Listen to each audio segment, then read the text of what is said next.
Welcome classic rock fans to a short video where we think about the most anticipated albums of 2023. As you know, I've already done a video looking at the various issues and reissues that are coming out. But what if you can guess, which album do you think I'm most looking forward to hearing?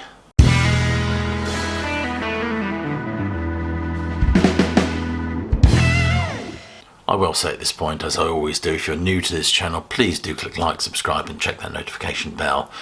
And be sure to check some of the links below this video for ways you can support the sterling work done at Classic Album Review. It's always much appreciated. And the first album on my list is Jethro Tull, who have a new album out this year. We have yet to see any artwork or hear any material or songs off it. Now, as you know, I'm a huge Tull fan, and I certainly tend to salivate at the prospect of anything coming out from this band, specifically the Legacy release, those wonderful box sets that they do, overseen by Stephen Wilson and attendant upon numerous unreleased numbers, and the Broadsword one is going to be a good one, I think. So a new Tull album, I'll be honest with you, I can't get up any enthusiasm for it at all. I mean, the Zealot Gene was lyrically intriguing. Anderson is still a great writer, there's no doubt about that. And I love the way that every song was prefaced with a quote from scripture, implicitly suggesting that perhaps the human race hasn't changed that much in the last 2,000 years. Very clever stuff from Ian Anderson. The problem I have with Jethro Tull is something about the band that just doesn't sit right with me. And also the elephant in the room, of course, is Anderson's voice. I think when you lose that vocal range, so to speak, your voice becomes this kind of drone, really, in a way that doesn't really embellish the music. The music just becomes a platform for you to talk over. So I do find his voice problematic, even more so, I suppose, when you go and see them live and he sings that classic Tull material that's had to be drastically reworked in order for him to sing it, and it often sounds absolutely dreadful. So there you are. I can't really stoke up much enthusiasm for this album, but I would certainly like to hear it nonetheless. The next album on my list is Metallica, 72 Seasons. Well, I really loved the single Lux Eterna, I think it was called. I really enjoyed that. I thought it was very promising. I like Metallica when there's something melodic about what they do. That's when I really enjoy Metallica. That's probably sacrilegious to say that to a lot of Metallica fans, but I do like those albums where there's enough heaviness and gnarl to them, but also there's one can detect a melody and some variation in the music they put out. As you can tell, I'm not a hardcore Metallica fan, but I am looking forward to this album based on what I've heard so far.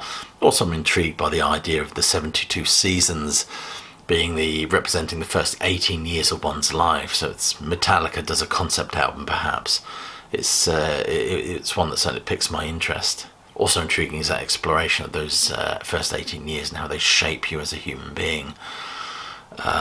So it's going to be an intriguing album that I'm definitely going to put on pre-order. But is it my most anticipated album of 2023? I'm afraid not. Any guesses yet? Now here's an album which many of you are chomping at the bit for and suggesting that this must be the most anticipated album of 2023. That is a new Peter Gabriel album. His first album in God knows how many years. So therefore there's got to be a certain amount of buzz surrounding this, which is stoked even further by the fact he's releasing these tracks to tease us, releasing them every full moon apparently. The next one will be about the 8th of February. So the album is going to be called I.O., and there's been a track released off it already called Panopticon, which is fascinating to hear.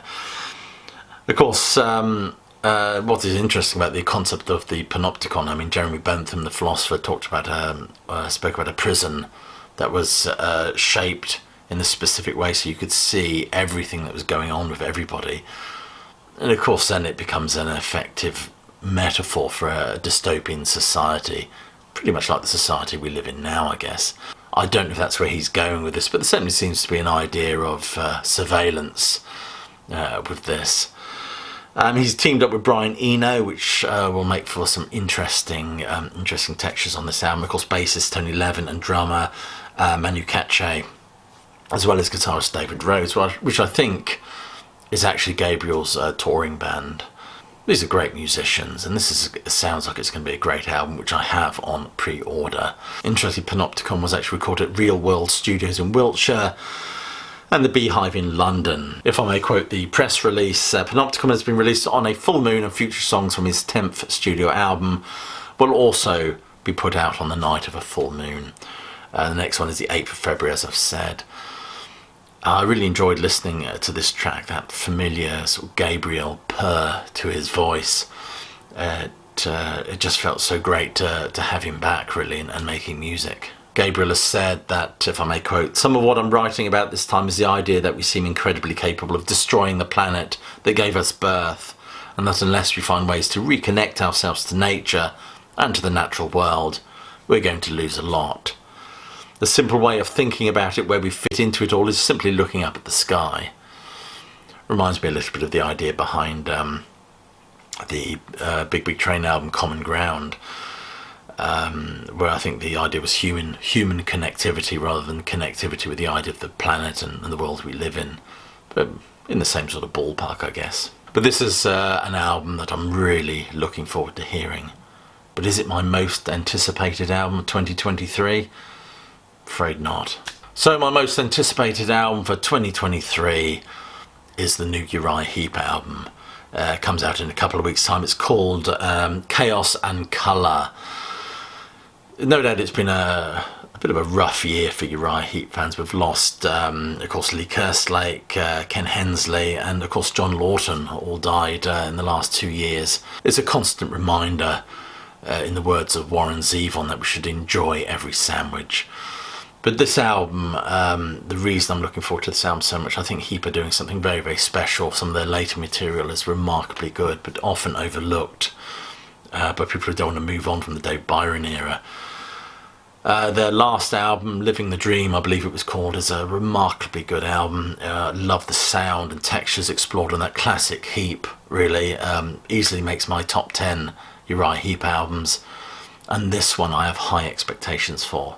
And Martin Popoff has written that Living the Dream finds the band putting aside any of their recent technological or stylistic nods to modernity to exercise a kind of defiance that leaves only pure and timeless Heap jubilance.